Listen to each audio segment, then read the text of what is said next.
ఏం చేశాడు? ఆ భక్తుడికి దర్శనం చూపించి పైకి పంపించాడు అని పోలీసులకి తెలిసింది. హల్లెలూయా.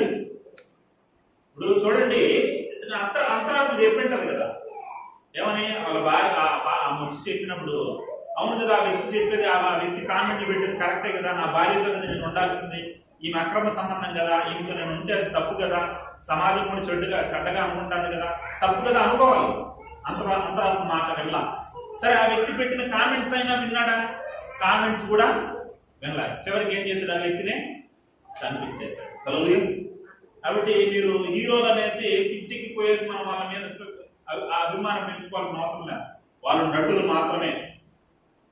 ఓన్గా ఒక పాట పాడలేదు, ఓన్గా ఒక ఫైట్ చేయలేదు, ఓన్గా ఒక డైలాగ్ చెప్పలేదు. వాళ్ళేం హీరోలు అండి? హీరో అని చెప్పాలంటే మీ అమ్మ హీరో, మీ నాన్న హీరో. హల్లెలూయా. దేవుడు హీరో, రియల్ అయిన హీరో. కాబట్టి వాళ్ళు నటులు